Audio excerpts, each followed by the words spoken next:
इतनी मेहनत करने के बाद ना लास्ट में रिवीजन नहीं होता ना, जैसे फॉरेक्स छोड़ दिया, बताओ हम कितने टाइम से फॉरेक्स पढ़े और लास्ट में अगर छोड़ के चले जाओगे तो दिक्कत।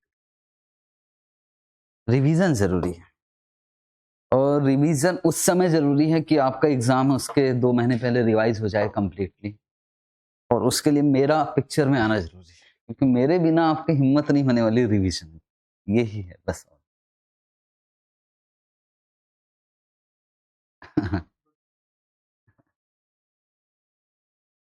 हालांकि रिवीजन क्लासेस भी डली हुई है, बट वो मजा नहीं आता जिसको आदत हो चुकी है ना लाइव की, फेस टू फेस की, और फटाफट 2 दिन में फॉरेक्स खत्म कर दो सर, जल्दी जल्दी से, ऐसा कुछ।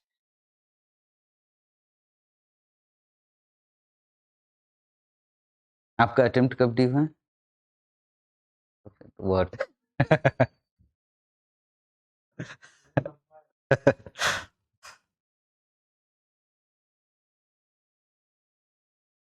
चले स्टार्ट करें क्लास, आज बहुत सारा काम करना है।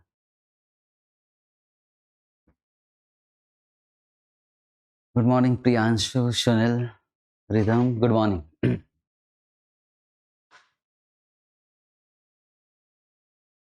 कल वाला क्वेश्चन होमवर्क दिया था, शायद हो गया हो।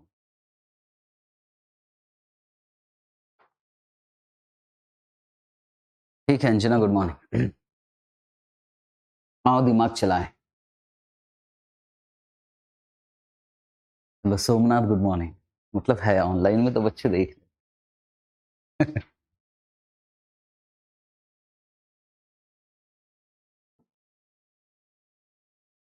हम क्या पढ़ रहे थे, कौन सा कॉन्सेप्ट पढ़ रहे थे, क्या हमको नहीं मालूम, बस क्वेश्चन होगा, क्वेश्चन को कोशिश करेंगे समझने की। एग्जाम में आया था जनवरी 2021 में। Interest rate for 3 months in USA and Canada. Invest US में इन्वेस्ट करोगे तो इन्वेस्टमेंट का रेट है 2.5% और बोरोइंग का रेट है 4%, और कनाडा में 4.5% और इन्वेस्टमेंट का रेट है 3.5%। रेट दिया है और साफ साफ लिखा है कैनेडियन डॉलर पर यूएस डॉलर। ठीक, ये स्पॉट दिया, ये 3 month forward. Advise the currency in which borrowing and lending. अगर हम बोरो करें तो कौन सी करेंसी में बोरो करना चाहिए, अगर हम इन्वेस्टमेंट करें तो कौन सी करेंसी में इन्वेस्टमेंट करना चाहिए, कितने मंथ के लिए, 3 month के। Need to be done for US company, किसको जरूरत है, यूएस कंपनी। यूएस में क्या चलता है, डॉलर, और आप 3 महीने मान के चलो। कितना डॉलर ये कुछ नहीं बताया। यूएस वाली कंपनी को या तो डॉलर उसके उसको जमा करना है, या तो सिंपल सी बात है, यहां बात किसकी, यूएस कंपनी में क्या चलेगा, या तो डॉलर इन्वेस्ट करना है, या तो डॉलर आपको बोरो करना है, और कितना डॉलर, कुछ ना कुछ एजम्पशन लेना पड़ेगा। क्या ले, आईसीए ने $1,000 का एजम्पशन ले रखा है, आप 1 लाख से भी कर सकते। चलो कोशिश करें। $1,000 का मुझे इन्वेस्टमेंट करना, और इन्वेस्टमेंट करने के लिए हमारे पास 2 ऑप्शन है। अगर हम यूएस में ही इन्वेस्टमेंट करें तो क्या हमें कुछ कन्वर्ट करने की जरूरत पड़ेगी, नहीं, सीधा कितना परसेंट कमा लोगे, 2.5%, 3 महीने का, तो देख लेंगे कितना डॉलर आ गया। सर यूएस का ही क्यों बोल रहा है, क्योंकि यूएस लिखा। पर अगर यूएस की कंपनी कनाडा में इन्वेस्टमेंट करना चाह रही, क्योंकि रेट कितना है, 3.5%, तो पहला काम क्या करना पड़ेगा, डॉलर को कैनेडियन डॉलर में कन्वर्ट करना पड़ेगा, वहां जमा करना पड़ेगा, 3 महीने बाद विथ इंटरेस्ट कैनेडियन डॉलर आएगा, उसको कन्वर्ट किस में करना पड़ेगा, यूएस डॉलर में, और फिर देखेंगे किस में जाए। सेम चीज किसका करेंगे हम, बोरोइंग।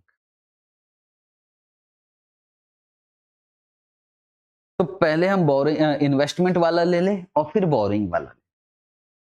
बस रेट्स अच्छे से डिसाइड कर लेना तो दिक्कत नहीं।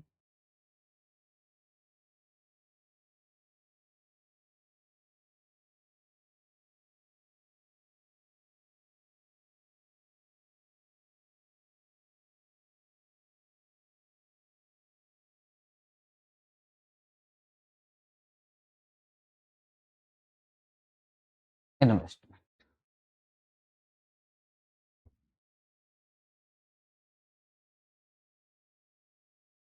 एज्यूम $1,000।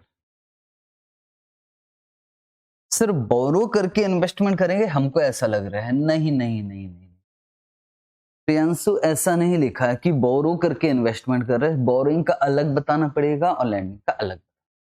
ठीक है, मुझे भी एक बार ऐसा लगा था यार, एक जगह से बोरो करना, दूसरी जगह इन्वेस्टमेंट करना। ऐसा नहीं है, बोरोइंग का आपको अलग बताना, कहां से बोरो करे और कहां से। The currency in which borrowing and lending, ऐसा लग रहा है कि बोरो करके लैंड करना है, नहीं, लैंडिंग का अलग बताना है और बोरोइंग का अलग। क्वेश्चन में कंफ्यूजन है।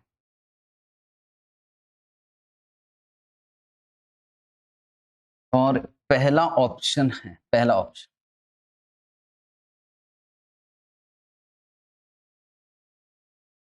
In US.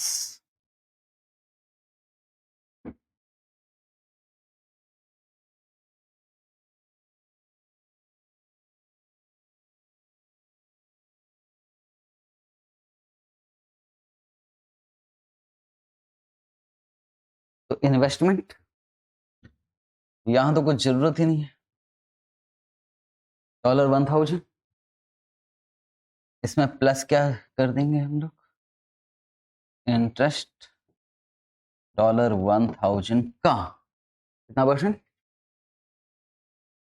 2.5% into 3 divided by 12।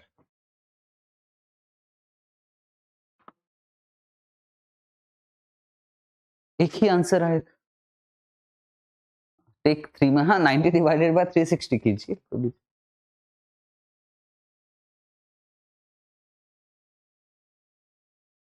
कितना,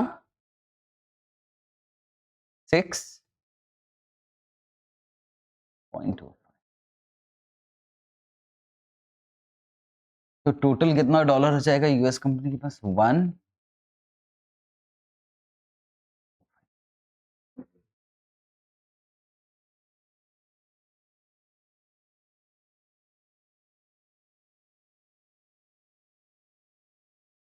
कनाडा, सावधानी से काम करना बस, यहां जल्दबाजी मत कर।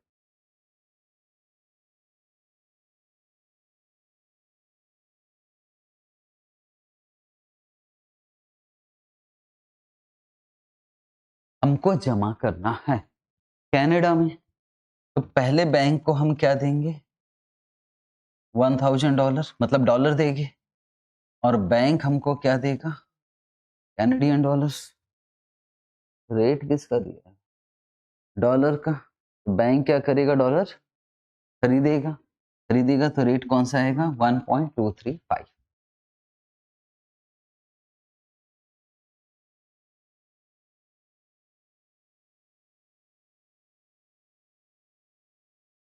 तो convert dollar into Canadian dollar at spot rate,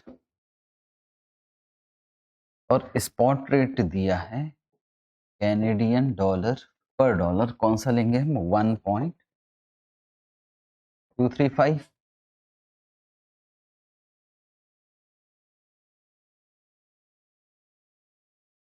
तो डिवाइड के मल्टीप्लाई, डॉलर है, डॉलर को ही कन्वर्ट करना, $1,000 है ना, इंटू 1.235। तो कितना आ गया, कैनेडियन डॉलर 1.235। इस पे क्या जोड़ दें हम लोग, इंटरेस्ट,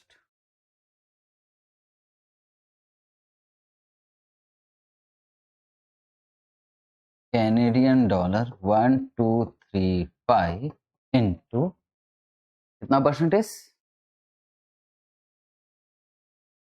हाँ 3.5, 3.5% इंटू 3 डिवाइडेड बाई 12 या 90 डिवाइडेड बाई 360।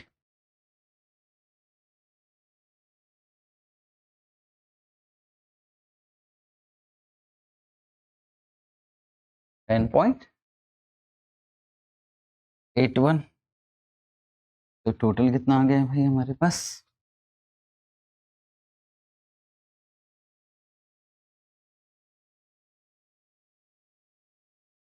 81। अब इसको वापस किस में लाए?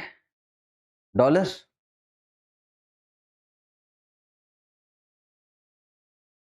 Convert Canadian dollar 1245.81 in dollar at forward rate. फिर से देख लेता हूं।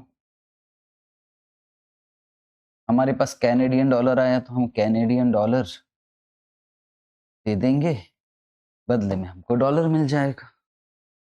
तो बैंक क्या करेगा? सोच लो। डॉलर बेचेगा, है ना? डॉलर बेचेगा तो हमारे लिए 1.260 कैनेडियन डॉलर पर डॉलर 1.260। अभी क्या होगा? डिवाइड की मल्टीप्लाई, डिवाइड। तो Canadian dollar 1245.81 divided by 1.260, answer 988.74। बताओ कहाँ इन्वेस्टमेंट करना चाहिए? यूएस।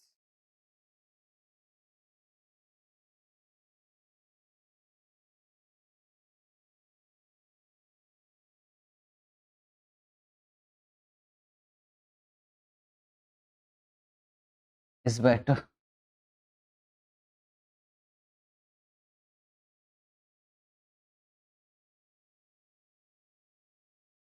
अल्टरनेटिव एक कॉन्सेप्चुअल तरीके से कर सकते थे कि हम इसमें प्रीमियम या डिस्काउंट निकालें और काम करें, पर नहीं करना। नॉर्मल तरीका यही है कि कहाँ इन्वेस्ट।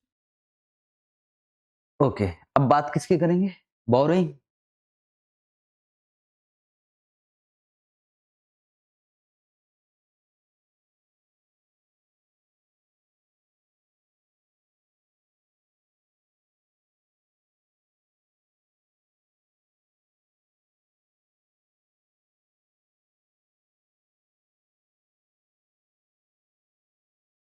और हम मान रहे हैं कौन सी कंपनी है?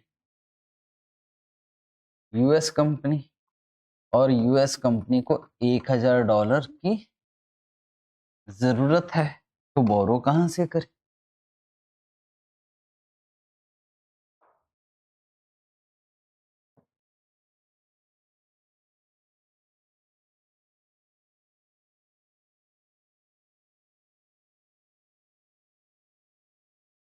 यूएस।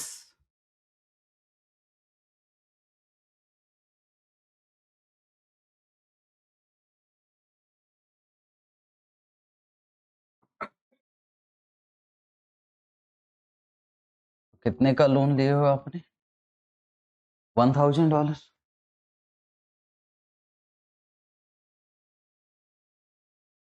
उसमें क्या प्लस कर दोगी? इंटरेस्ट।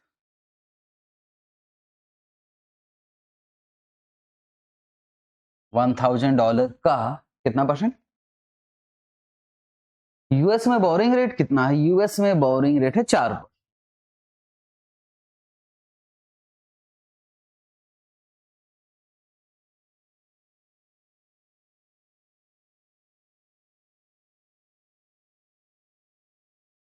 कितना? $10।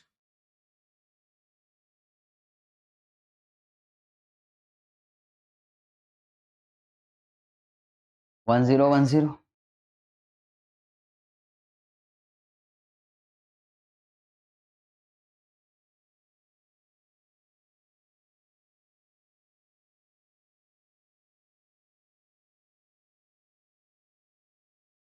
ये वाला पार्ट सबसे मुश्किल है। बोरो फ्रॉम कनाडा, बिल्कुल सावधानी से करोगे तब।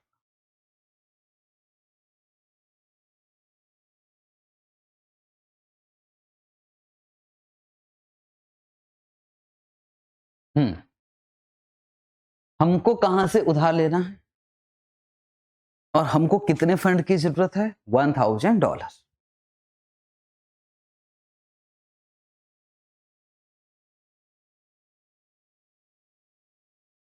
हम्म। और इधर कनाडा भी बना दूं क्या? तभी समझ में आया। कनाडा से क्या करने वाले हैं हम लोग? बोरो, बोरो फ्रॉम कनाडा। पर वहां से क्या बोरो करेंगे? Canadian dollars. वो क्या करेंगे हम? बैंक को दे देंगे, और बैंक हमको क्या दे देगा? डॉलर। सिंपल सी बात। वहां से कैनेडियन डॉलर बोरो करेंगे, उसको दे देंगे, और बदले में हमको डॉलर मिल जाना चाहिए भाई। रेट कौन सा है? स्पॉट 1.240। ठीक है, यही थोड़ा सा मुश्किल था। यहां से कैनेडियन डॉलर आए, हम दे देंगे, हमको डॉलर मिल जाना चाहिए।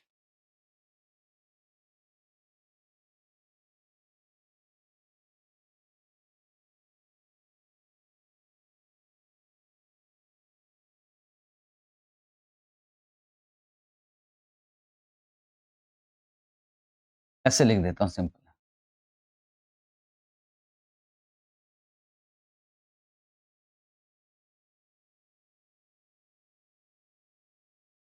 हमें $1000 के लिए कितना कैनेडियन डॉलर बोरो करना पड़ेगा? तो रेट था कैनेडियन डॉलर पर डॉलर, और हमने रेट कौन सा फाइनल किया था? 1.240, क्योंकि डॉलर का ही रेट। तो डॉलर 1000 इंटू 1.240, तो हमें जरूरत पड़ेगी कैनेडियन डॉलर 1240। इतना उधार लेना पड़ेगा, और इसमें क्या जोड़ देंगे? प्लस इंटरेस्ट 1240 इंटू कैनेडा से बोरो कर रहे हो, तो रेट कितना आएगा? 4.5%।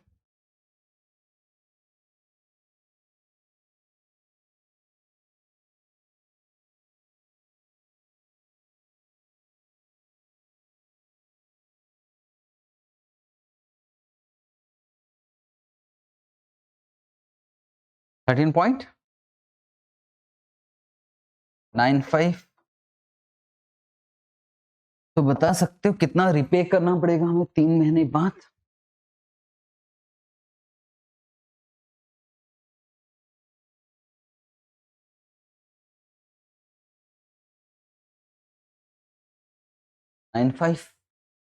रिपे करना है। तो रिपे करना है, तो इतना कैनेडियन डॉलर हमको बाय करना पड़ेगा।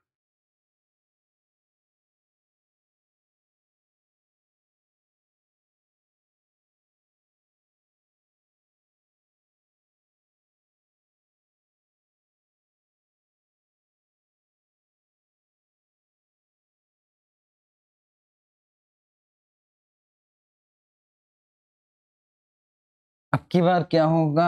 हमें बैंक से कैनेडियन डॉलर वापस लेना पड़ेगा, बदले में क्या देना पड़ेगा? डॉलर।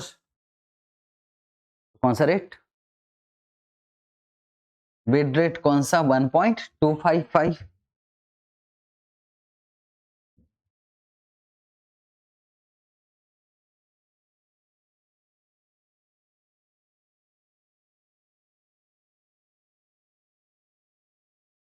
डिवाइड हो जाएगा। आंसर 999.16। कहां से बोरो करने में फायदा है? कनाडा।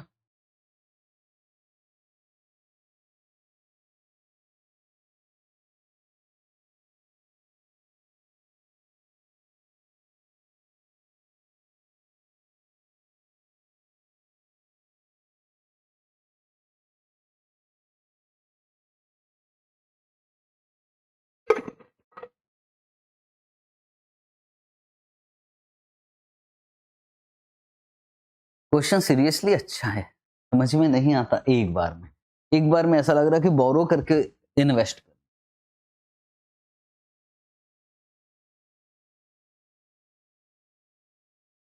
आधा घंटा हुआ, एक क्वेश्चन हुआ हमारा। तो अब सब आधे आधे घंटे के क्वेश्चन है, मतलब कुछ तो ऐसे क्वेश्चन है जिसमें मेरी जरूरत है ही नहीं, रटवाना ही है। तो चलो रट लेंगे, कुछ क्वेश्चन तो हो गए यार, तो है इसमें कुछ क्वेश्चन। क्वेश्चन नंबर 69,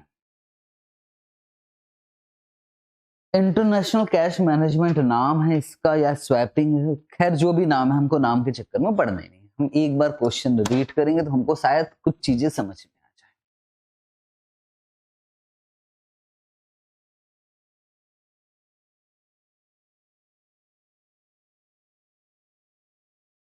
यार क्वेश्चन का साइज दिख रहा है ना, और ये अजीब सा टेबल है, देखकर ही डर लगता है कि पता नहीं क्या है। यार हिम्मत देखा, इतने बड़े क्वेश्चन पढ़ने का ना वैसे ही दिल नहीं करता। ठीक है, suppose you are a treasurer of XYZ PLC in the UK.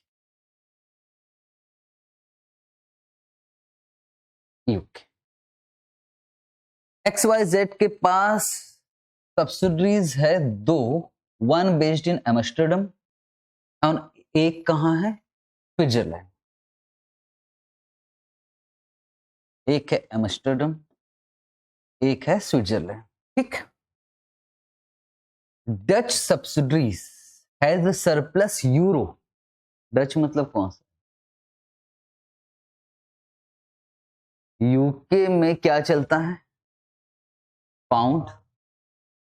Amsterdam में नहीं मालूम, पता नहीं, जहां भी होगी, जो भी डच सब्सिडरी है उसके पास सरप्लस है यूरो 7,25,000, और उसको आने वाले 3 महीने तक इस यूरो की जरूरत नहीं है, मतलब वो इन्वेस्टमेंट कर सकते, पर इसको जरूरत कब करेगी पड़ेगी, 91 डेज बाद। ठीक, Swiss subsidiary has a surplus SF या CHF जो बोलना हो, Swiss franc in the amount of 998077 that again will be need on 91 days, and UK के पास नेट बैलेंस है 75,000। तीनों के पास पैसे ही पैसा है। अब किसके पास कितना सरप्लस है ये मुझे समझ में नहीं आ रहा, पर अगर आपको समझ में आ रहा है तो मुझे बताओ। मुझे ये वाला समझ में आ गया, इसके पास सरप्लस कितना है, पाउंड 75। अब दो चीज बचा मेरे पास, यूरो और CHF शब्द दिया तो CHF, तो स्विस फ्रैंक किसके पास क्या बचा है जरा बताओ, यूरो है ना, यूरो, पीछे से भी आंसर आ गया, यूरो, एम्स्टर्डम के पास यूरो। मेरा उतना जनरल नॉलेज नहीं है, मैं यहाँ यूरो, मैं तो जुगाड़ यहीं से लगा रहा हूँ, है ना। क्यों यूरो पता लग गया, क्योंकि यार स्विस सब्सिडी का बताया उसने, तो इसके पास यूरो अवेलेबल है कितना, 7,25,000, और इसके पास CHF शब्द लिखा हुआ है, नीचे देखा तो CHF शब्द दिखाई दे रहा है, और CHF कितना है, 9980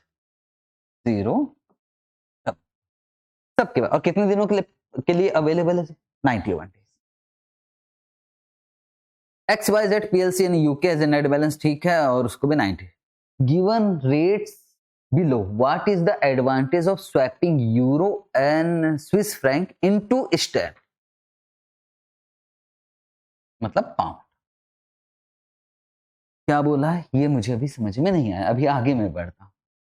स्पॉट रेट क्या दिया है भाई, सबसे पहले रेट्स अच्छे से लिख ले,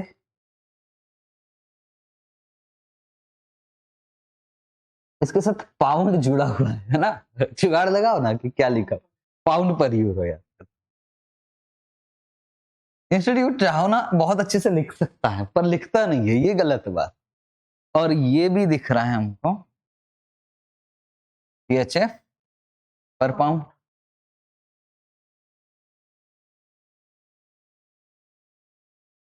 ठीक, 91 डेज और 91 डेज का फॉरवर्ड रेट दिया हुआ है।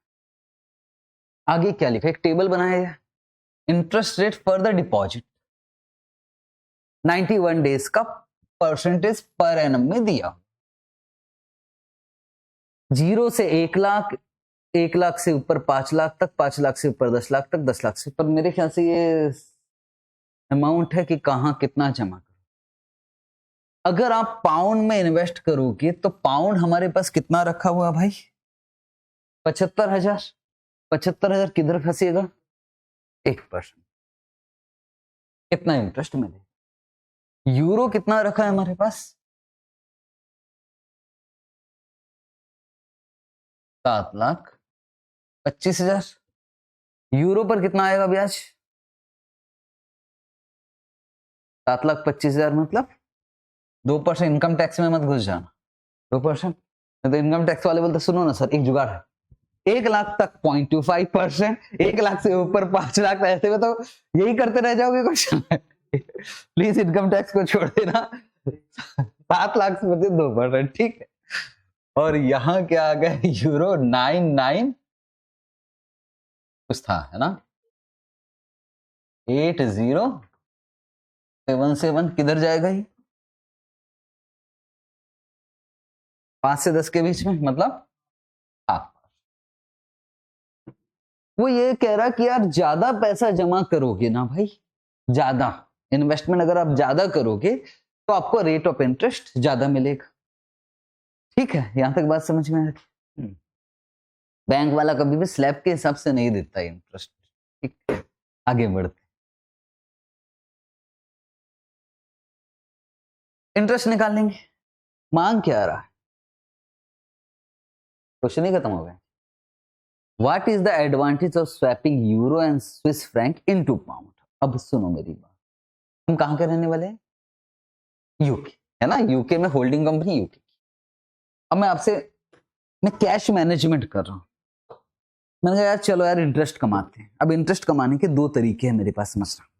पहला, एक काम करते हैं, आप अपना जमा कर, हम अपना जमा करेंगे 1% के हिसाब से, ये कितने परसेंट के हिसाब से? 2% के हिसाब से, और ये कितने परसेंट के हिसाब से? 0.5%। बदले में मुझे क्या मिलेगा? Pounds with interest. बदले में क्या आएगा? Euro with interest. बदले में आएगा CHF विथ इंटरेस्ट। अब क्योंकि मुझे, बस बात खत्म हो गई। दूसरा तरीका क्या है? दूसरा तरीका, एक काम करो ना यार, आपके पास यूरो है ना, अभी एक काम करो, यूरो मुझको दे दो।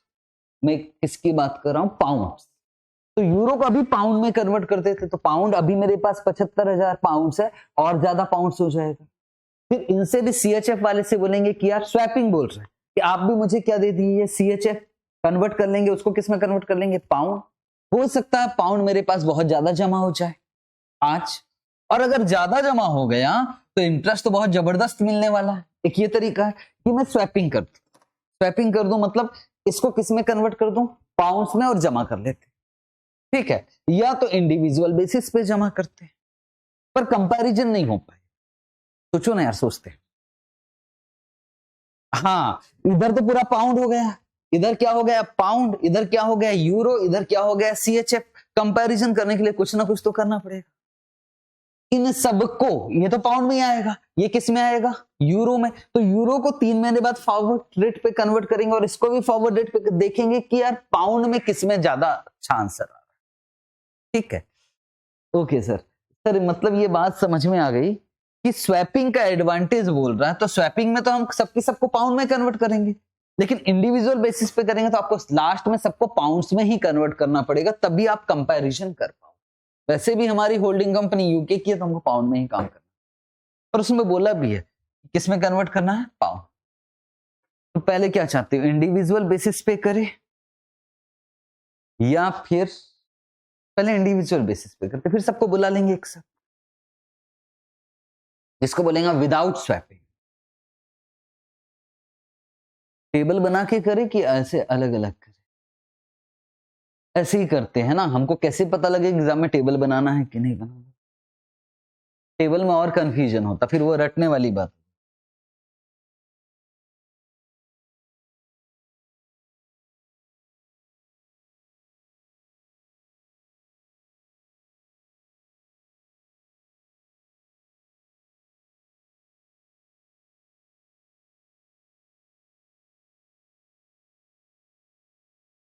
Without swapping.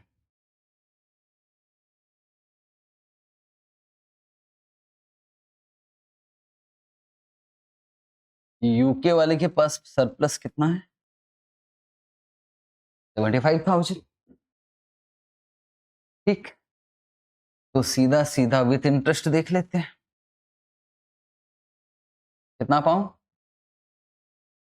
75,000 प्लस क्या कर देंगे? इंटरेस्ट। 75,000 का कितना परसेंट? कितने दिन का? 91 डेज।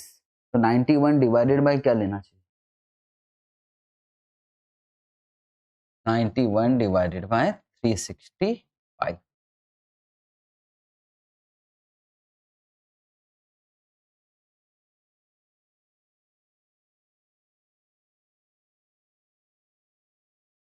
One 86.99, 2 decimal please.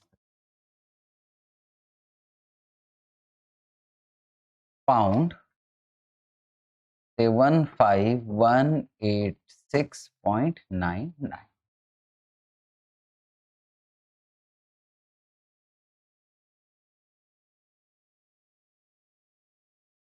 अब बात किसकी करें? Euro, Amsterdam. कितना अवेलेबल है यूरो? स्वैपिंग नहीं कर रहे हैं ना, जहां का वहीं जमा कर। 7,25,000 प्लस क्या कर देंगे? इंटरेस्ट।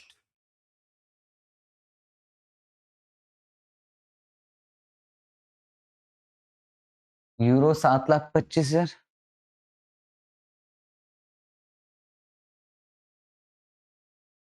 तो 91 डेज का इंटरेस्ट रेट दिया है परसेंटेज पर एनम। इसका मतलब ये 91 डेज का है। कैसी बात? यहां पर एनम दिया हुआ है तो फिर सोचना क्या है? ठीक। पर एनम का मतलब क्यों लिखा होगा जरा बताओगे मुझे? ये पर एनम में दे रखा। आपको ऐसा तो नहीं लग रहा प्रियांशु की यार रेट तो बहुत ही कम है यार, साल भर का थोड़ी ना होगा, ये 91 डेज का होगा? ऐसा कुछ नहीं है। पर एनम लिखा है। और सर मान लो नहीं लिखा रहता तो भी मैं पर एनम ही लेता।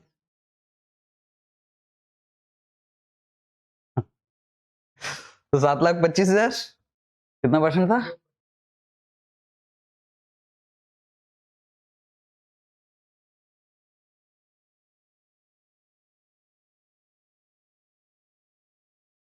थ्री 0.07। तो ये यूरो आ गए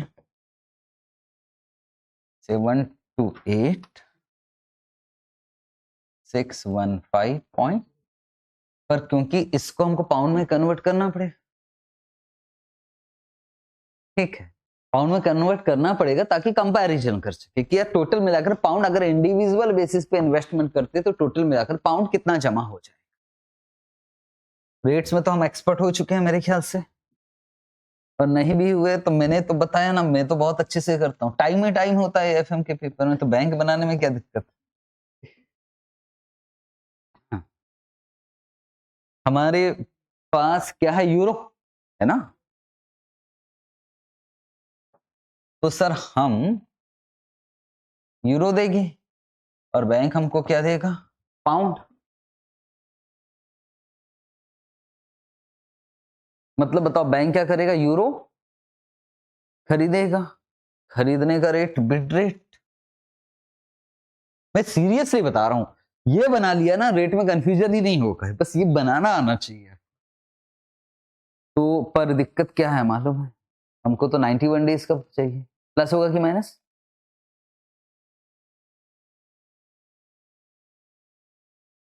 हाँ प्लस।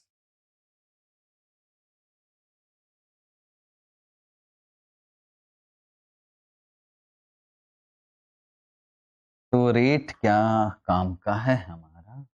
रेट काम का है पाउंड पर यूरो, और रेट दिया है 0.6858 प्लस 0.0037।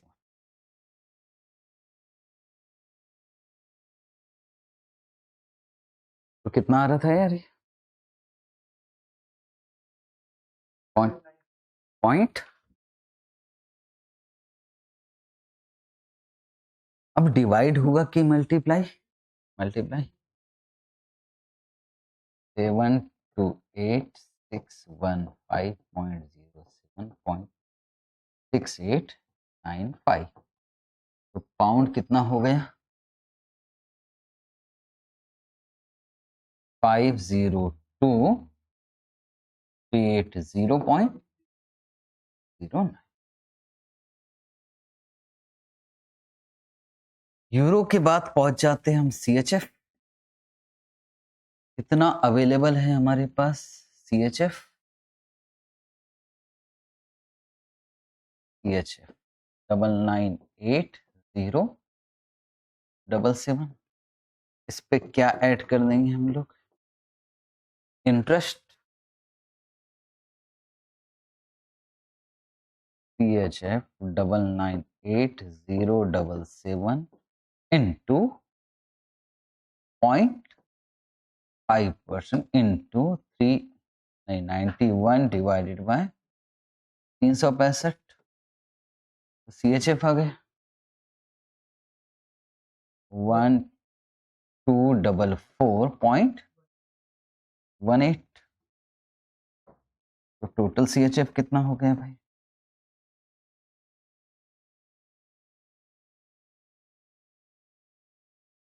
99321.18।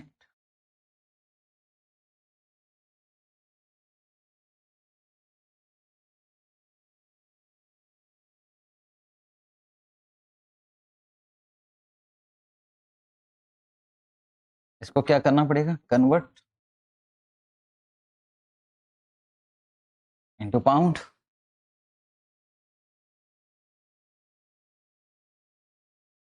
तो यहाँ की बात कर लेते हैं। हमारे पास क्या आ गया है? CHF। हम बैंक को देंगे CHF और बदले में क्या देगा बैंक? पाउंड। तो रेट किसका दिया है? पाउंड का। तो कौन सा वाला रेट आएगा? आस्क रेट, है ना। तो CHF पर पाउंड 2.3326।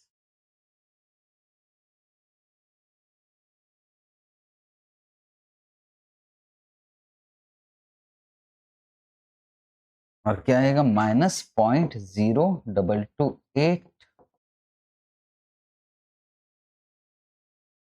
2.3098।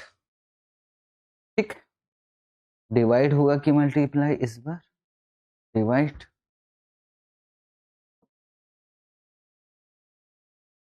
999,321.18 divided by 2.3098।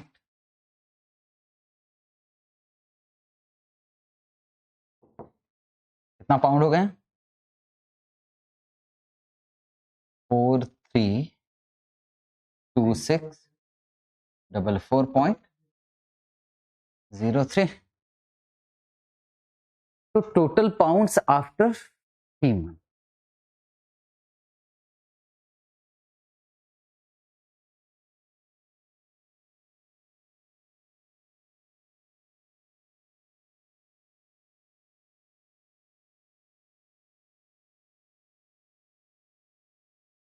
तो pound 75,186.99 plus pound 502,380.09 plus pound 432,644.03। तो टोटल पाउंड्स कितना हो गया भाई?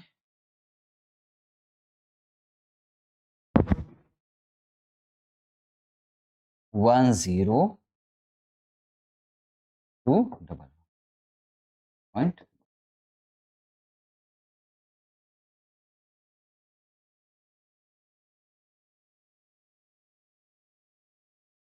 अब स्वैप कर लेते, आज ही स्वैप कर लेते। यहां तक हो गया।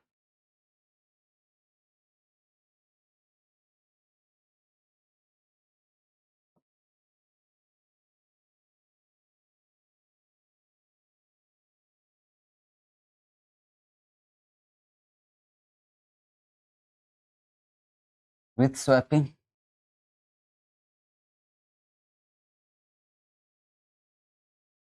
तो यूके के पास क्या है? पाउंड 75,000। उसको तो कुछ जरूरत ही नहीं। मस्टर्डम के पास क्या है? क्या था? CHF, euro. यूरो कितना था? 7 लाख। कौन सा रेट आएगा ये तो आपको पता हो गया। ये वाली चीज यूरो देंगे, बैंक पाउंड देगा, हमेशा की तरफ बस स्पॉट ले देना। तो कौन सा आएगा भाई?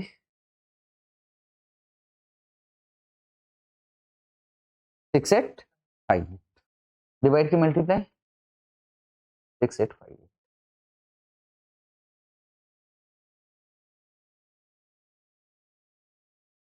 तो कितना पाउंड आ गया आज ही? 497205।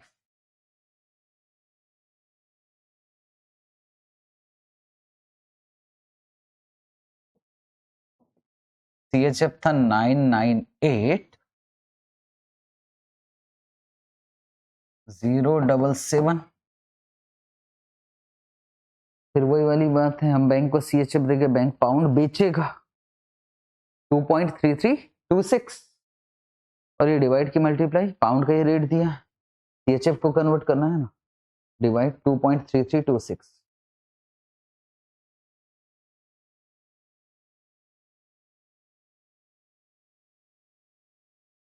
तो ये पाउंड फिर आ गए।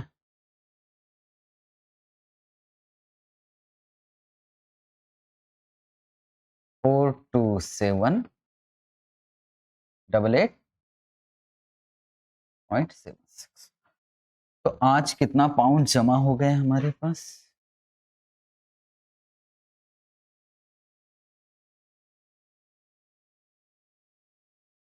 Four four 144। 4 बार 0 14। अच्छा ऐसा है क्या? तो 10000086.76 में चौपल जीरो सोचा ना, 44 लिख रहा था, तो मैं सोचा यार प्रिंसिपल भी इतना आ गया भाई, वैसे जीत गए हम लोग। ठीक, ठीक है। प्लस इसमें क्या जोड़ देंगे हम लोग? इंटरेस्ट।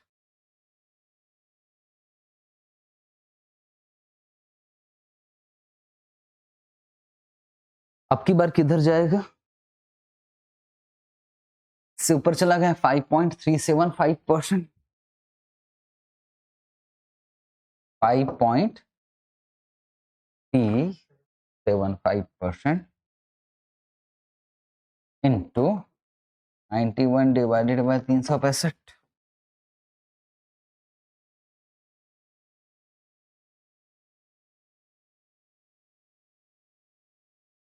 13,400.85। तो बताओ टोटल कितना हो गया 3 महीने बाद?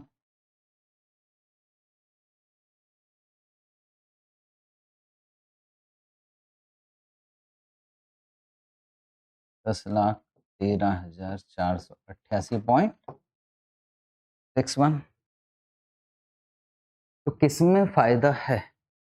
Swapping net advantage from swapping SL।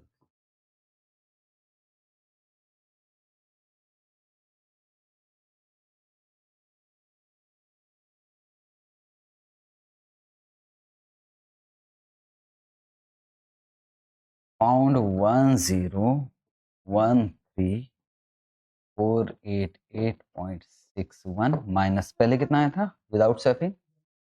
10,10,211.11 कितना आ गया?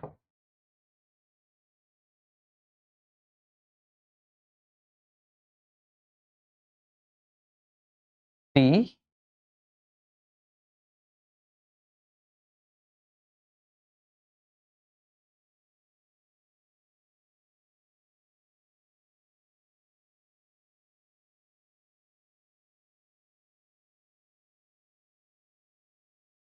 लोग ये स्क्रीन लॉक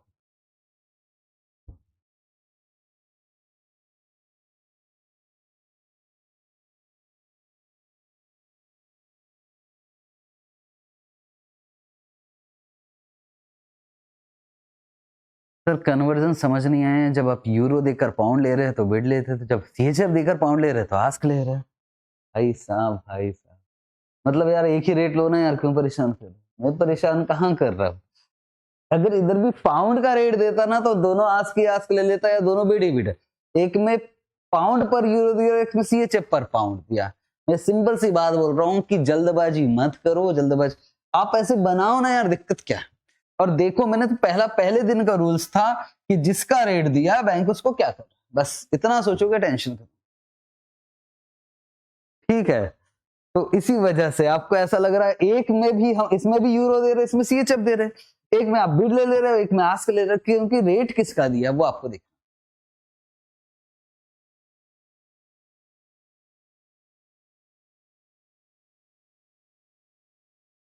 दैट्स इट। तो ये दूसरा क्वेश्चन हमने किया।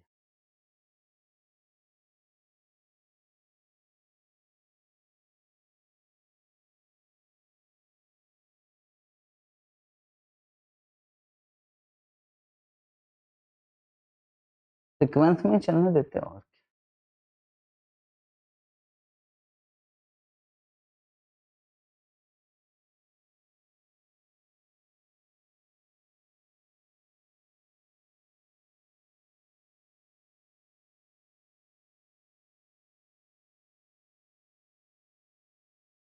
एफएक्स वेब समझना कि क्या है कॉन्सेप्ट।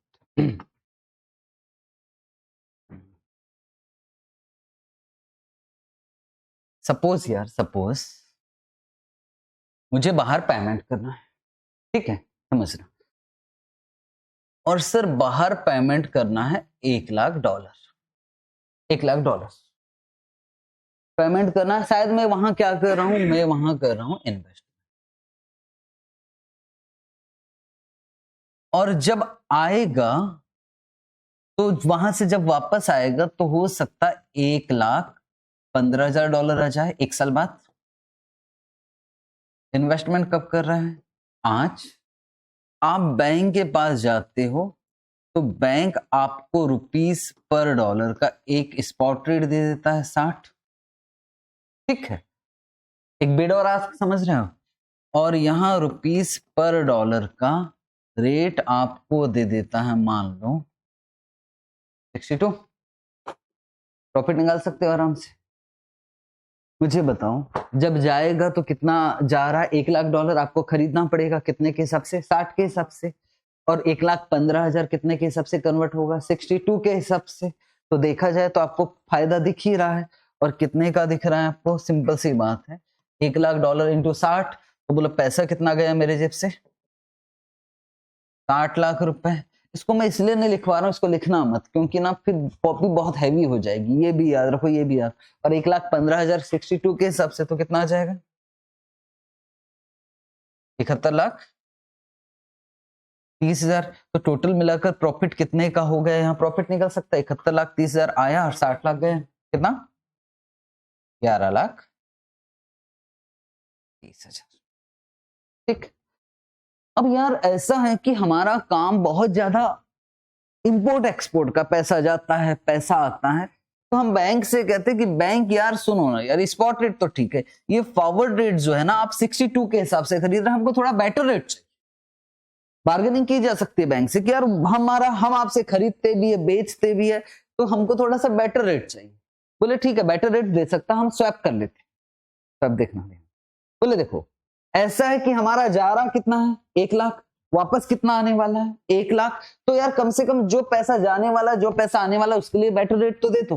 भले 15,000 के लिए हम फॉरवर्ड कॉन्ट्रैक्ट करने को तैयार है, तो प्लीज हम बैंक के साथ बार्गेनिंग कर सकते हैं। हमने बैंक के साथ पहले क्या खरीदा? हमने डॉलर, हमने बाई किया डॉलर, और वापस क्या कर रहा है? सेल कर रहा है डॉलर। और कितने डॉलर का बाय सेल कर रहा है? कम से कम स्वैप तो $1,00,000। हालांकि यहाँ 1,15,000, 1,00,000 पे हम स्वैप तो कर सकते हैं। तो बोले जो डॉलर खरीद रहा है, जो डॉलर आपको बेच रहा है, बाई सेल, उस पे हमको बेटर रेट चाहिए। उसके लिए बेटर 60 तो हमको समझ में आता है, पर जो दूसरा फॉरवर्ड रेट है हमको थोड़ा सा अच्छा चाहिए। एटलीस्ट हमको $1,00,000 के लिए तो चाहिए, और हो सकता है वो हमको 63 दे दे। और बचा हुआ 15,000 किस रेट पे कन्वर्ट होगा? 62। ऐसा क्वेश्चन में बताएगा कि यार स्वैप के लिए हमको अलग रेट रहेगा और बचे हुए के लिए हम फॉरवर्ड रेट से कवर कर सकते, ऐसा बार्गेनिंग करने पर हो जाता है। उसी से रिलेटेड क्वेश्चन है, फेमस क्वेश्चन है। अगर यूट्यूब में भी सर्च मारोगे तो ड्रिल डिप लिमिटेड वाला क्वेश्चन बहुत फेमस है, समझ में नहीं आता कि क्या है ड्रिल डिप लिमिटेड वाला क्वेश्चन, एफएक्स स्वैप बोलते हैं, और वो क्वेश्चन ऑलरेडी आ चुका है, तो चांसेस कम है पर करना तो पड़ेगा हमको, है ना। तो चांसेस अगले अटेम्प्ट के लिए कम हो सकता है, हमारा 2 साल बाद है। पढ़े question, question number 70।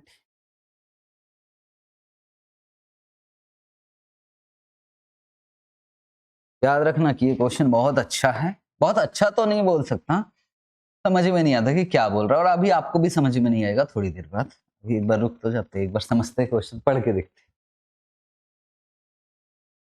Drill dip incorporation कहां की कंपनी है? यूएस की कंपनी है, और कॉन्ट्रैक्ट इंडिया में मिल गया भाई, किस चीज का? ऑयल, इंडिया में ऑयल निकालने का प्रोजेक्ट। इनिशियल इन्वेस्टमेंट कितना? 500 करोड़। इंडिया में पैसा लगा रहा है, कंपनी कहां की है? यूएस की। पैसा कहां लगा रहे हैं? इंडिया में। कोई प्रोजेक्ट है और इस प्रोजेक्ट में इन भाई साहब लोगों को कितना पैसा लगाना है? 500 करोड़। ठीक है।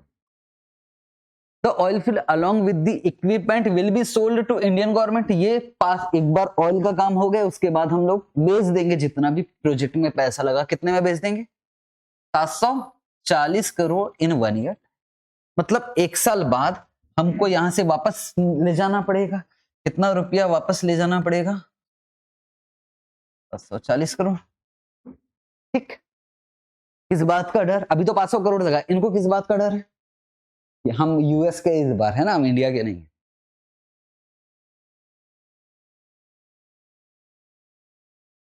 पता नहीं, एक्सचेंज रेट के फ्लक्चुएशन का डर बोल रहा है। ठीक है, हम भी समझ गए। चलो, हम क्यों सोचे कि डॉलर बढ़ रहा है।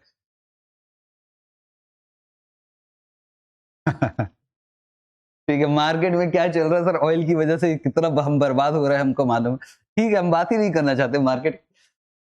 तो बोल रहे construct a swap that will help the drill dip to reduce the exchange rate. Swap construct कीजिए कि ड्रिल डिप लिमिटेड को फायदा हो जाए। किसके पास जाओगे? बैंक के पास, बार्गेनिंग करने के लिए।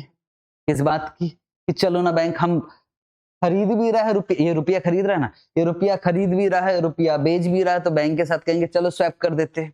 हम सबसे पहले आपसे क्या करेंगे? रुपया खरीदेंगे, फिर आपको क्या करेंगे? रुपया बेचने वाले, तो हमको बेटर रेट चाहिए।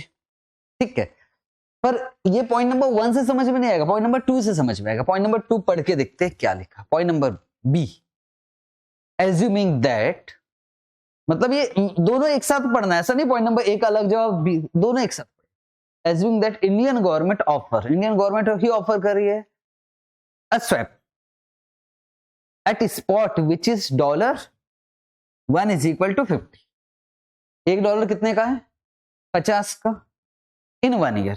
स्पॉट रेट है कि फॉरवर्ड रेट है? क्या है $1 बराबर 50, ये क्या चीज?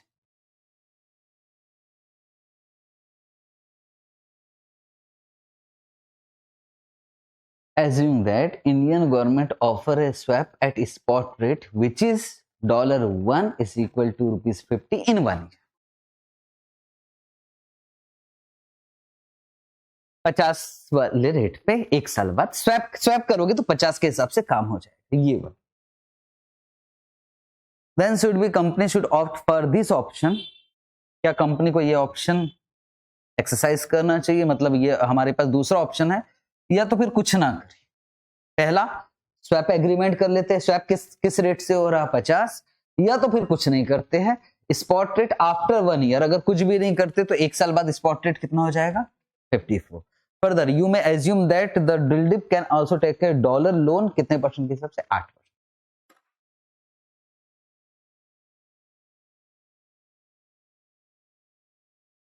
यहां की कोई बैंक होगी और वहां डॉलर में लोन कितने के हिसाब से मिल रहा है? 8। अच्छा, कुछ नहीं करते तो क्या होगा? कुछ भी नहीं करते, जो होगा देखा जाएगा। तो इस भाई साहब के पास से आज क्या जाएगा डॉलर, पहले कुछ नहीं करते स्वैप की बात मान, आज क्या जाएगा डॉलर, और फ्यूचर में जो रुपया आने वाला उसको किस में कन्वर्ट कर देगी, डॉलर। मुझे बस इतना बताओ, आज इसके जेब से, हालांकि हम यहां से उधार लेंगे, आज इसके जेब से 500 करोड़ लगाना है, कितना डॉलर जाएगा।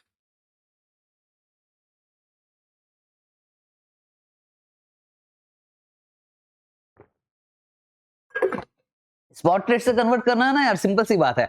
आज कितना डॉलर जाएगा, 500 करोड़ रुपया चाहिए।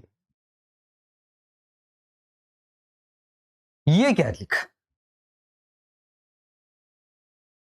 तो आप कैसे बोल सकते कि स्पॉट रेट नहीं है।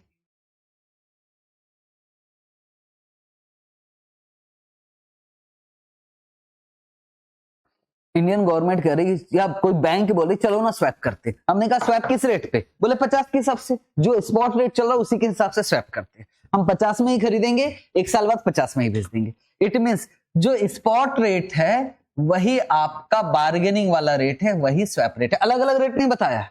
50 पे ही खरीदेंगे, 50 पे ही बेचेंगे, तो 50 जो रेट है ना 50, वो स्पॉट रेट है। मैं कह रहा हूं अगर 50 रुपए स्पॉट रेट है तो चलो स्वैप करके देखिए, क्या लैंग्वेज क्लियर कट नहीं है, अलग अलग सब मिक्स कर दिया उसे। अब बताओ, मान लो स्पॉट रेट 50 है, तो बताओ कितना पैसा आएगा, कितना जाएगा, सिंपल सी बात। अगर रेट 50 है तो 50 कितना रुपया लग रहा है हमको, 500 करोड़ डिवाइडेड बाय 50, तो बोलो कितना जाने वाला है, 10 करोड़ गया। आने वाला 740 करोड़ किस रेट से कन्वर्ट होगा, 54। अगर कुछ करते ही नहीं है तो 54 के हिसाब से कन्वर्ट होगा, तो 740 डिवाइडेड बाय 54, बोलो कितना आ गया, 13.70 करोड़। प्लस जो 10 करोड़ लगाया था वो तो बैंक से उठाया 8%, उस पर इंटरेस्ट भी तो देना पड़ेगा, इंटरेस्ट कितना जाएगा बताओ, 0.8 करोड़। तो बताओ कितने का प्रॉफिट हो रहा है,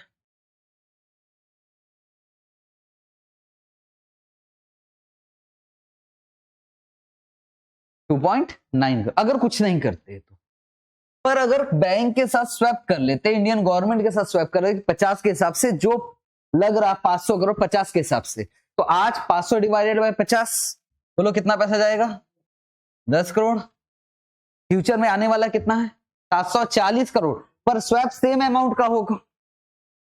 सर कहां लिखा स्वैप सेम, आपको सेम अमाउंट मानना पड़ेगा, तो 500 डिवाइडेड बाय 50 कितना आया, स्वैप 10 करोड़, और बचा कितना 240, किसके हिसाब से कन्वर्ट होगा, 240 डिवाइडेड बाय 4.44 करोड़, और माइनस इंटरेस्ट तो माइनस करना पड़ेगा कितना, 0.8। ठीक,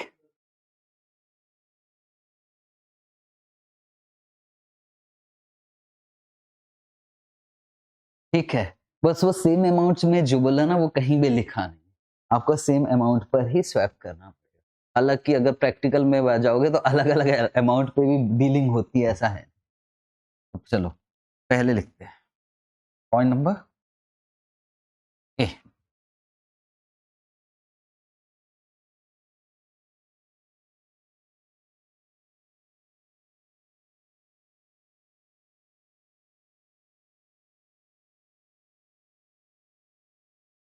इन swap arrangement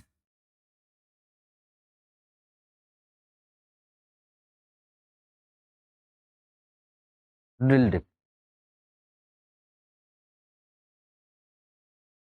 enter into buy sell swap। Buy करेगा 500 करोड़ और rupees 500 crore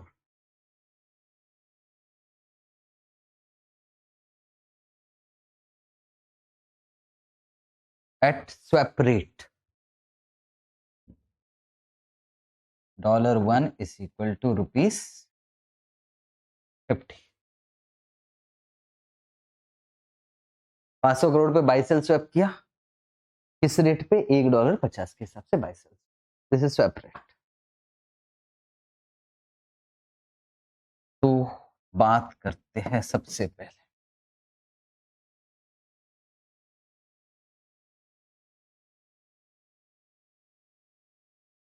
cash outflow today कितना चाहिए?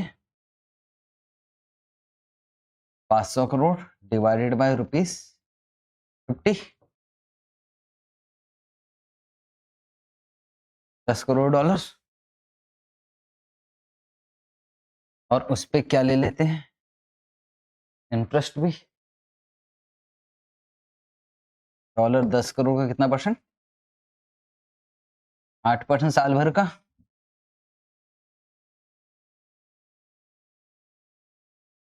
0.8 crore cash inflows.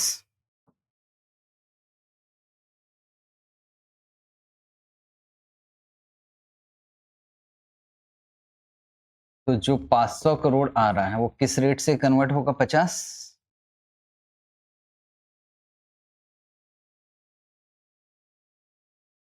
Dollar 10 crore और जो 240 करोड़ आ रहा है उस पे तो स्वैप हुआ नहीं है, सेम अमाउंट पे होगा 254 के हिसाब से।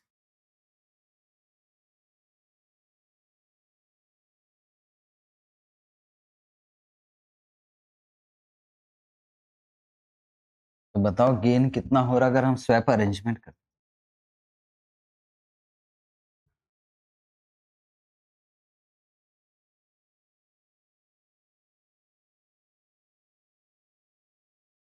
डॉलर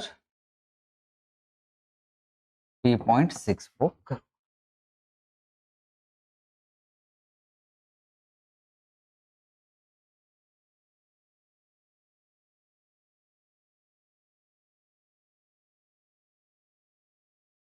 अगर हम स्वैप में नहीं पढ़ते, हम कुछ भी नहीं करते, do nothing,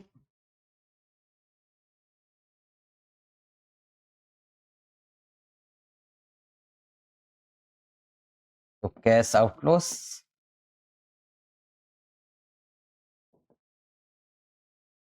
500 crore divided by 50, 10 crore dollar.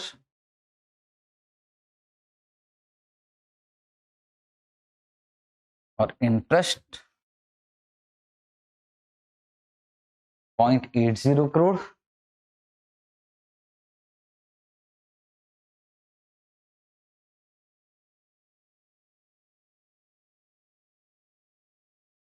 और कैश इनफ्लोस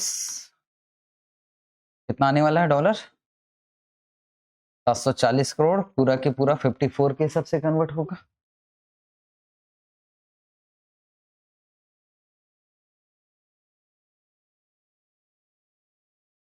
तो कितना मिलेगा? Dollar 13.70।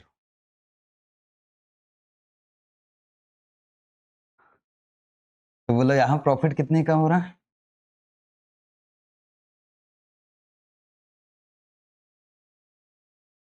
-10 -0.8, 2.90 crore. Swap arrangement is.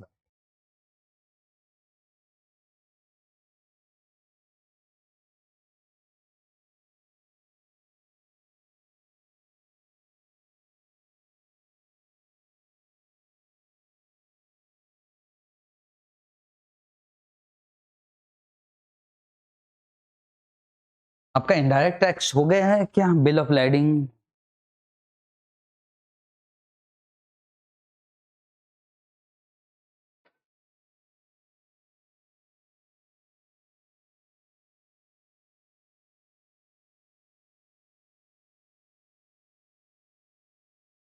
ठीक है, अजीब सा क्वेश्चन था, आया हुआ है। और ऐसे एक एक क्वेश्चन जो है, एक एक क्वेश्चन उस पर फोकस रहता है।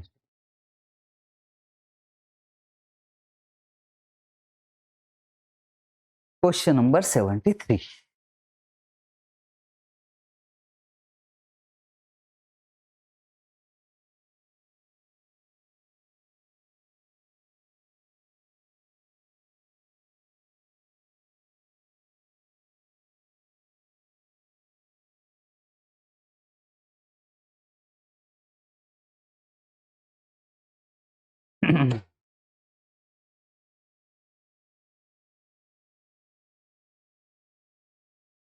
अच्छा एक बात बताओ, जैसे जो इंपोर्ट एक्सपोर्ट करते हैं बहुत ज्यादा, उनको बार बार कन्वर्ट करना पड़ता है, डॉलर लाना है फिर डॉलर देना है, फिर डॉलर आएगा फिर डॉलर जाएगा, तो हम उसको कन्वर्ट, जब आया तो कन्वर्ट ही क्यों करते, एक अकाउंट में रख लेते हैं, डॉलर वाले अकाउंट में।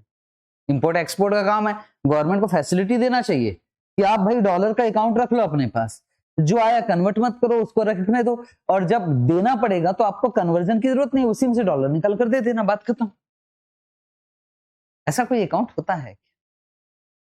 होता है, पर खैर हमको जनरल नॉलेज पे नहीं जाना, उसी पे क्वेश्चन नंबर 73 बनाऊंगा। पढ़े 73, टोटल 75 ही क्वेश्चन है ना, 6 है बस, आज खत्म। तो पीछे भी तो छूटा है, वो कल होगा।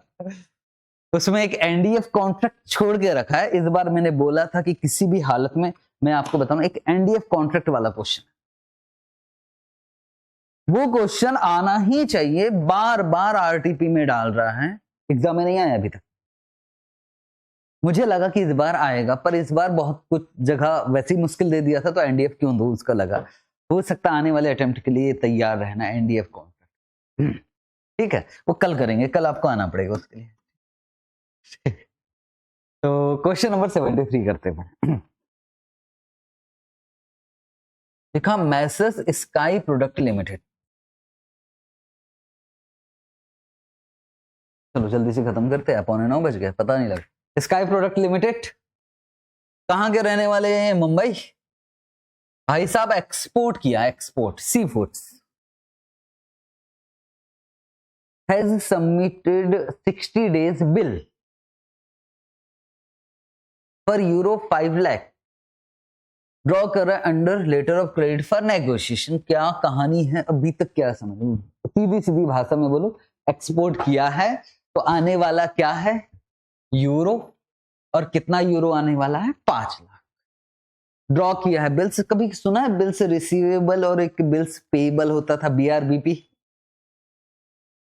मैंने कहा ना मुझे नहीं देना है ज्ञान, बिल्कुल बेकार था, तो मैं जाना ही नहीं चाहता, वैसे भी ना खत्म कर रहा हूं, वो ज्यादा खींच नहीं सकते। ठीक है, 5 लाख यूरो आने वाला, थोड़ी सी बात करनी पड़ेगी बस, 5 लाख यूरो आने। The company desire to keep 50% of bill amount under EEFC account. बोले पूरा कन्वर्ट नहीं करेंगे भैया, 5 लाख यूरो आने वाला, तो 5 लाख यूरो से मतलब नहीं है, 50% तो हम अपने अकाउंट में ही रखेंगे, EEFC अकाउंट, और 50% को ही कन्वर्ट करना पड़ेगा। मतलब हमको रिस्क कितने का है? 2.5 लाख यूरो, 5 लाख आने वाला, 5 लाख तो 2.5 लाख यूरो में हमको डर है कि कहीं कम ज्यादा ना हो जाए। रेट से दे रखा रुपीस पर डॉलर, ये क्या है भाई? रुपीस पर डॉलर तो मुझे बहुत अच्छे से समझ में आ गया,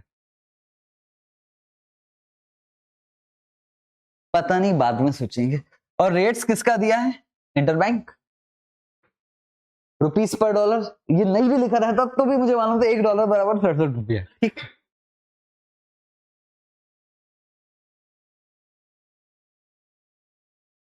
$1 में ज्यादा यूरो आएगा कि 1 यूरो में ज्यादा डॉलर आएगा?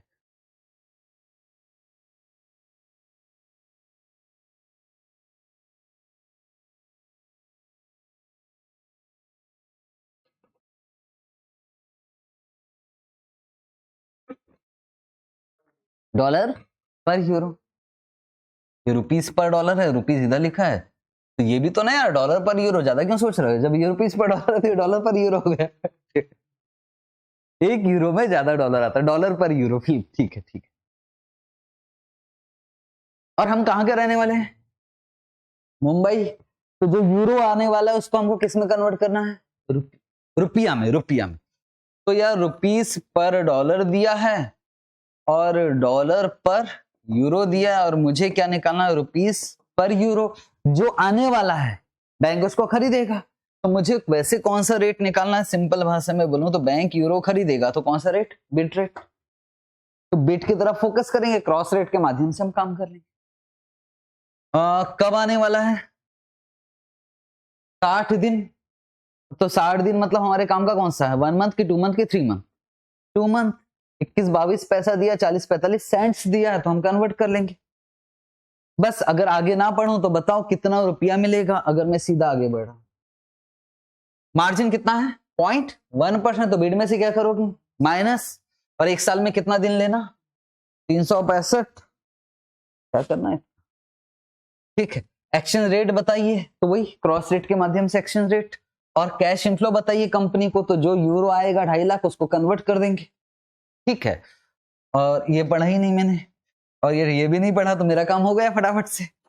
ये ट्रांजिट पीरियड कितना है 20 दिन। ट्रांजिट पीरियड मतलब क्या होता हो,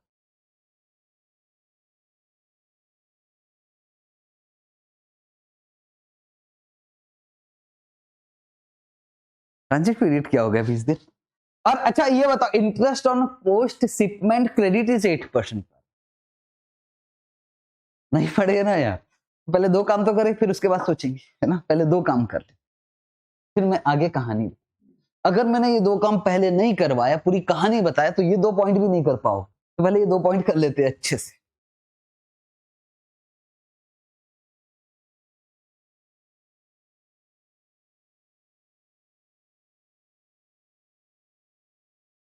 तो हमें निकालना है रुपीस पर यूरो, क्योंकि एक्सपोर्टर है तो बैंक यूरो खरीदेगा, तो उस हिसाब से हमें निकालना है बिड रेट। पहले नंबर पे हमको निकालना है एक्सचेंज रेट।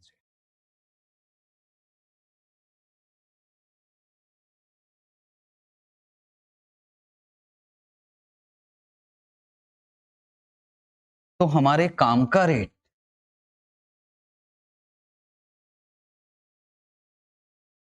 रुपीस पर डॉलर दिया है, बिट साइड देखना है, अगर 1 से डिवाइड करना है तो अपोजिट रेट आ जाएगा, बिट साइड देखना। रुपीस ऊपर चाहिए, रुपीस ऊपर ही दिया है, तो कौन सा rate, bit rate, bit side है 67.8000।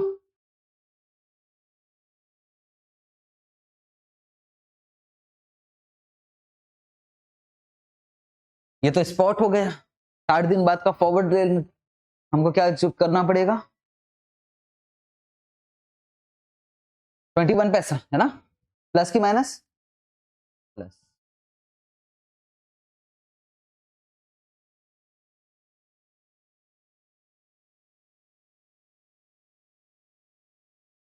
ऐसा है तो ऐसा लिखते हैं ना, गलत हो गए। अच्छा ऐसा 21 पैसा है ना, 0.2100, सॉरी।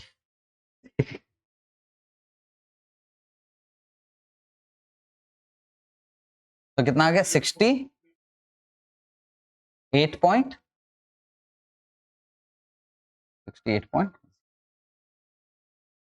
मार्जिन का क्या करना है, अभी करना है कि क्रॉस रेट के बाद करना,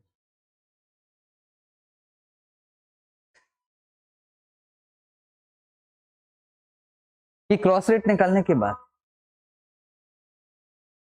एक मतलब नहीं यार, अलग अलग आ जाएगा, मैं फिर से बोल रहा हूँ। मार्जिन का एडजस्टमेंट कब करते, क्रॉस रेट होने के बाद करते हैं कि पहले ही कर देते।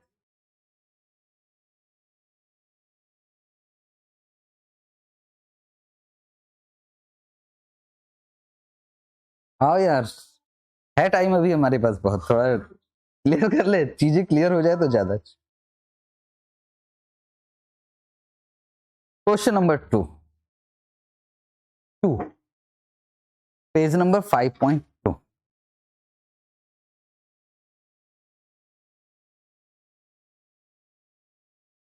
इसमें भी क्रॉस रेट निकाला था,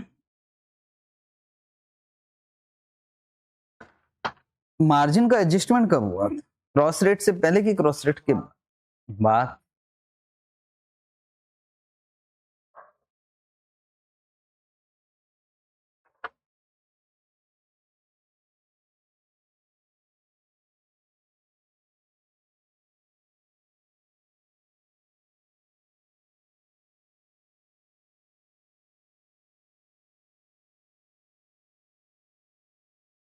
क्वेश्चन नंबर 53,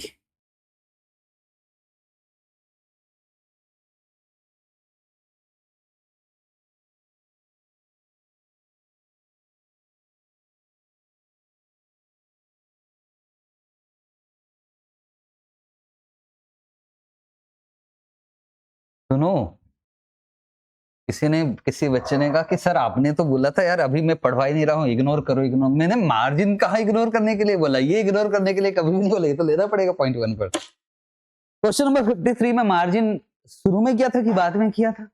पहले ही कर लिया था।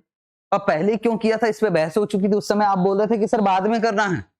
तो फिर मैंने बोला देखो एक जगह इंटरबैंक लिखा है, एक जगह इंटरबैंक नहीं लिखा है। फिर एग्जाम्पल भी दिया था, किसी को घर आना है तो क्या सबको सब आ जाएंगे, याद है वो वाला एग्जाम्पल? उस समय सब जोर से बोले थे सर बाद में होगा ना क्रॉस रेट की। पर फिर मैंने बताया था कि नहीं यार ये सिचुएशन है उसकी।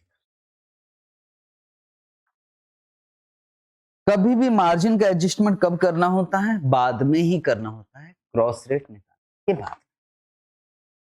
पर इंस्टीट्यूट ने इसमें पहले कर रखा है, ठीक है? तो बताओ मुझे कैसे करना है जो इंस्टीट्यूट किया है। हालांकि सब सर क्वेश्चन नंबर 2 में सर, हाँ जी क्वेश्चन नंबर 2 में मैंने बाद में किया था क्रॉस रेट के। इस क्वेश्चन को पता नहीं याद कर पाओ तो ठीक है, नहीं तो हम हमेशा बाद में ही करें, ठीक? क्योंकि आप ऑब्जेक्शन ले लोगे ना, प्रॉब्लम यही है। पर फिर भी चलो माइनस क्या कर दूं मैं, मार्जिन कितना परसेंट? 0.1%। आपको याद नहीं रहेगा तो आप बाद में ही करना प्लीज। तो 68 पॉइंट, अच्छा माइनस होगा 67.94 और आगे कुछ है क्या? 00 4 डेसिमल प्लेसेस तक मुझको 67.94।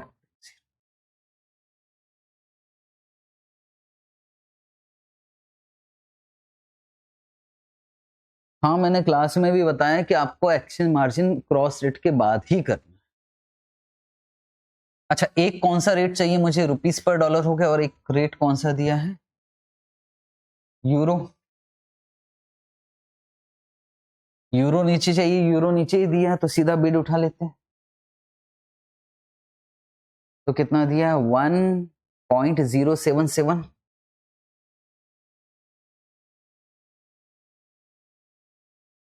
5 प्लस होगा कि माइनस? प्लस 2 मंथ वाला लेना ना भाई।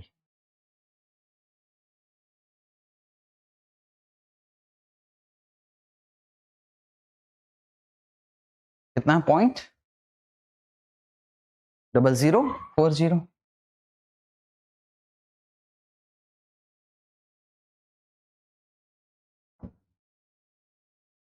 कितना आ गया?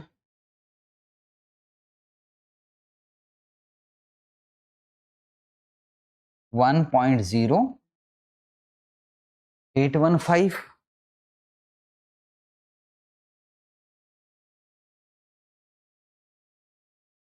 अब मुझे ऊपर रुपीज चाहिए तो यहाँ 67.9420 इंटू यूरो नीचे चाहिए, यूरो नीचे ही दिया तो 1.0815। आंसर इसमें नहीं लिया इंस्टीट्यूट ने, जब कर ही रहे तो पूरा ही करते अच्छे से। मैंने कहा ना कि यार अगर सिंपल सी बात है, इसलिए मैं यहां नहीं ले रहा था, क्रॉस रेट के बाद लेता तो आपका टेंशन ही खत्म हो जाता। अब यहां नहीं लिया इंस्टीट्यूट ने, अब आपके पास कोई शब्द है नहीं है ना? लिखो। आज एग्जाम में होता, मैं एग्जाम की बात करूं, अगर मैं होता सर ये कुछ नहीं करता, क्रॉस रेट निकालता, मार्जिन माइनस करता, बात एग्जाम के हिसाब से। पर फिर भी कुछ बच्चों को ये क्वेश्चन याद रहता, फिर बच्चे बोलते सर इंस्टीट्यूट ने ऐसे किया, हम याद कर लेते। जो बच्चे बोलते ना याद कर लेते, तो भाई याद कर लेना। सर कैसे याद करेंगे? देखो ऐसा वाला रेट क्वेश्चन आएगा जिसमें 5 लाख था, 5 लाख में से 2.5 लाख, क्वेश्चन ऐसे ही चिपका दिया था। पर फिर भी मैं बोल रहा हूं नहीं रहेगा याद, क्रॉस रेट के बाद ही करना है हमेशा। सिर्फ वो एक क्वेश्चन में इंटरबैंक रेट दिया हुआ था, एक में दिया था एक में नहीं दिया था, इसलिए हमने उसमें किया। ठीक है? वो क्वेश्चन याद नहीं है क्या जिसमें एक में इंटरबैंक रेट दिया था, एक में वो वाला याद? इसको याद नहीं कर सकते, क्रॉस रेट के बाद ही करना है, कसम खाते। फाइनल आंसर ये कितना आ रहा है? 73.4793। ठीक, हमारा आंसर मैच नहीं हो रहा है क्या? हो रहा है ना, बस आंसर ही तो मैच। क्रॉस, वही आंसर आ रहा है पर थोड़ा सा, क्रॉस रेट के बाद भी वही आंसर पर थोड़ा सा अंतर आए। अच्छा वही आ रहा है क्या? हाँ तो फिर तो लॉटरी लग गई। ठीक है, फिर तो बाद में ही कर लेना भाई, अगर क्रॉस रेट के बाद भी वही आंसर आ रहा है तो बाद में ही कर लेना। मतलब 68.010000 इंटू 1.0815 माइनस 0.01%, 63.47, 73.4793। चलो ठीक है, बाद में ही कर लें, टेंशन नहीं खत्म।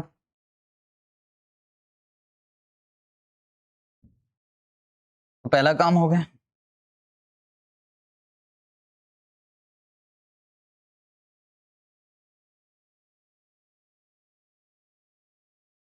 दूसरा बताइए कैश इनफ्लो क्या आएगा?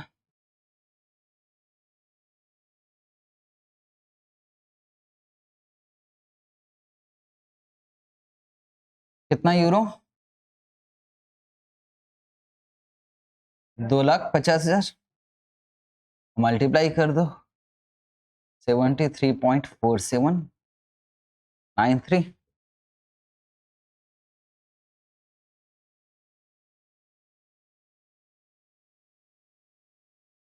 ₹18369825।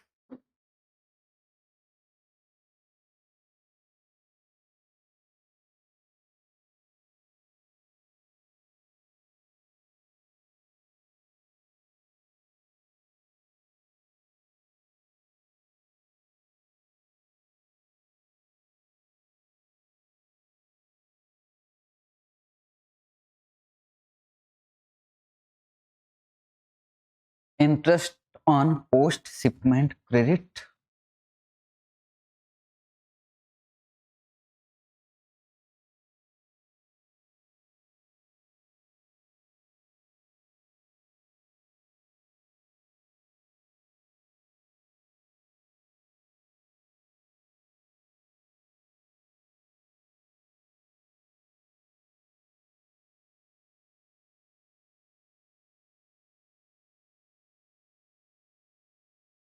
हम ना माल बनाते हैं उसको शिप में डलवाते हैं। अब हमारा पैसा तो फंस गया, उधर से पैसा कब आएगा?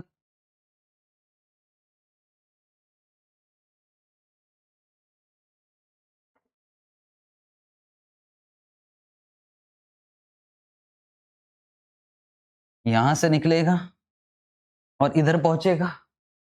सवाल ये है किसने गुड्स डलवाया शिप में, शिप निकला, ये भाई सब पैसे देगा कि नहीं देगा? नहीं दिया तो सवाल बता। अभी तो यहाँ अगर हम प्रैक्टिस और नहीं दिया तो प्रॉब्लम ये है। दूसरा है इसने पहले पैसे दे दिया, हमने गुड्स नहीं पहुंचाया तो दिक्कत ही है। तो क्या होता है, और दूसरी बात प्रॉब्लम क्या है मालूम है, अगर मैं कह रहा हूं मैंने पूरा गुड्स डलवा दिया तो यार मेरा पैसा तो ब्लॉक हो गया और मुझे तो वर्किंग कैपिटल के लिए पैसा चाहिए चाहिए। तो हम बैंक के पास जाते हैं वो लेटर लिखकर कि देखो हमारा गुड्स निकल गया है, प्लीज हमें पैसा उधार दे दो, ये पैसा आ जाएगा, जब पैसा आएगा हम आपको वापस कर देंगे। इसको बोलते हैं पोस्ट शिपमेंट, और एक होता है प्री शिपमेंट।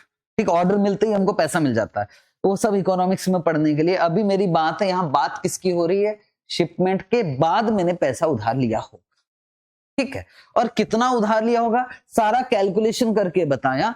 तो मैंने कहा कितना आया था आपका, जो यूरो आएगा उसको मैं कन्वर्ट करूंगा, इस रेट से कन्वर्ट करूंगा तो कितना रुपया आया था। हमारा कैश इनफ्लो कितना आया था? 183,69825। ठीक है यहां तक। अब गुड्स पहुंचने में कितना टाइम लगेगा? तो गुड्स पहुंचने में कितना, ट्रांजिट पीरियड कितना दिया है? 20 दिन लगेगा। ठीक, अब यहां गुड्स पहुंचा, अब ये गुड्स कौन लेगा, मुझे बस बताओ। इस आदमी को नहीं मिलेगा, उसकी कोई बैंक होगी, हम इस पे विश्वास नहीं करते। बहुत सारा प्रोसेस है, सब कस्टम में आपको पढ़ने को मिलेगा अच्छे से, बिल ऑफ लाइडिंग वगैरह बहुत सारी चीजें पढ़ने को मिलेगी। अब होगा क्या, क्योंकि इसके पास वो बिल ऑफ लाइडिंग, वो रिसिप्ट रखी हुई है, वो रिसिप्ट इसको मिलेगी, बैंक के पास रखी हुई है, वो रिसिप्ट इसको मिलेगी, तब गुड्स इसके हाथ में। तो ये क्या करता है, ये हो सकता है इसके पास अभी पैसा ना हो, तो ये क्या करेगा, एक बिल्स देगा जिसको बोला जाता है बिल्स पेएबल। ठीक है, पूरी कहानी बता रहा हूं। ये बिल्स पेएबल होगा और वो बिल, एक बिल लिख कर दे देगा। ठीक है, और चाहो तो आप बिल्स को डिस्काउंटिंग करवा सकते हैं। याद है आपको कि यार हाँ एक बिल मिला, उसको डिस्काउंटिंग करके कैश ले लो, और वो बिल जब ये रिसिप्ट इसको मिलेगा तो वो बिल वो मालूम है इसको दे देगा। This is bills.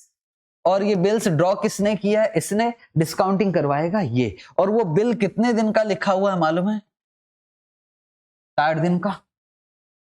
टोटल इसके पास पैसा कितने दिन बाद आएगा, सवाल बस इतना है, 60 दिन बाद आएगा कि 80 दिन बाद। गुड्स पहुंचा, पहुंचने में कितना लग गया, 20 दिन, और बिल्स जो है वो कितने दिन का है, 60 दिन का है। तो टोटल पैसा जो ब्लॉक हुआ है वो टोटल कितने दिन का है, 80 दिन। क्योंकि जब इसको गुड्स पहुंचा तभी इसने बिल्स लिख कर दिया 60 दिन का। तो सर जब ऐसा था, पहले बात करनी चाहिए थी। अगर मैं पहले बात करता तो आपका दिमाग खराब हो जाता। फिर यहां कहां पहुंचते आप, फिर तो 80 दिन का फॉरवर्ड कवर होना चाहिए ना यार। जब मालूम है कि 80 दिन बाद आने वाला, तो 80 दिन का फॉरवर्ड कवर करो। अगर मैं 80 दिन का फॉरवर्ड कवर करूं तो क्या 80 दिन का रेट दिया है, नहीं। फिर आपका और दिमाग घूम जाता, बोलते सर वो तो हम निकाल सकते हैं। ठीक है, याद करो कैसे निकाला था सर, एक 60 दिन का और एक 90 दिन का, तो 80 दिन का। हम स्वैप पॉइंट इसको बोलते थे, ब्रोकन पीरियड फॉरवर्ड कॉन्ट्रैक्ट। एक क्वेश्चन बनाया ऐसा। ये सारी कहानी आप बीच में बताते, इसलिए मैंने ये सारी चीजें बताया नहीं, रट्टा मारो। जब इतना रट लिया है यार, तो इंटरेस्ट लिखो, ₹18369,825। रेट ऑफ इंटरेस्ट कितना है, 8% इंटू 80, और एक साल में कितना दिन लेना है, 365 लिखा। 365 लिखा कि 360 लिखा, 365।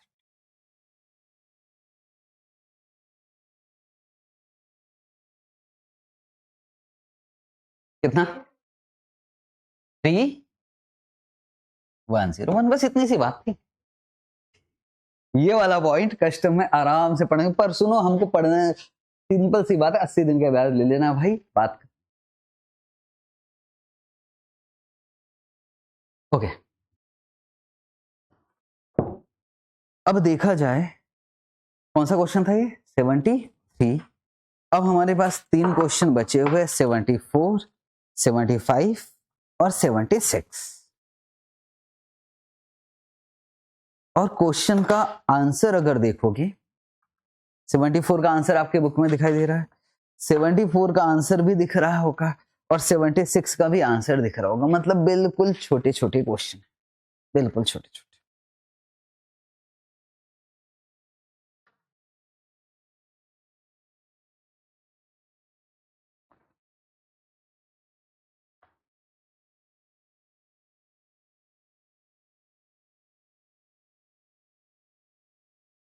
संडे को क्लास लगाना है कि नहीं लगाना, कि थोड़ा मेरे ख्याल से थोड़ा सा धीरे ही कर लेते हैं, इतना किया है तो कल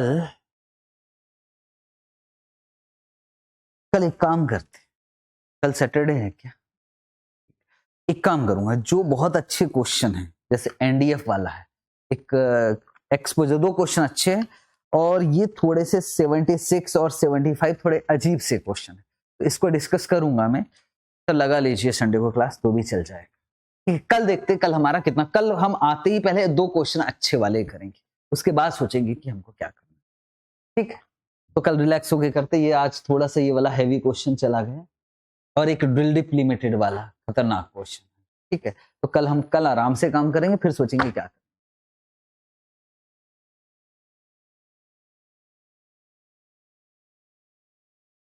ठीक है, तो वो आराम से करते यार, क्यों जल्दबाजी कर रहे हैं, इतना कर लिया तो फिर आगे। सर पहले जो चैप्टर का थियोरी पेंडिंग था उसकी क्लासेस कब होगी, उसकी क्लासेस नहीं होगी, वो आपको रिकॉर्डेड मिलेगी, थियोरी आपको रिकॉर्डेड ही मिलेगी। चैप्टर की थियोरी नहीं है भाई, चैप्टर का थियोरी आता नहीं है। अभी जो पेपर में आया वो भी उन्हीं 4 चैप्टर, रियल ऑप्शन पे थियोरी आया, रियल ऑप्शन की थियोरी ऑलरेडी रिकॉर्डेड मैं आपको अपलोड करवा दूंगा, थियोरी नहीं होगा, उतना तो कर लोगे, 7 घंटे की थियोरी है।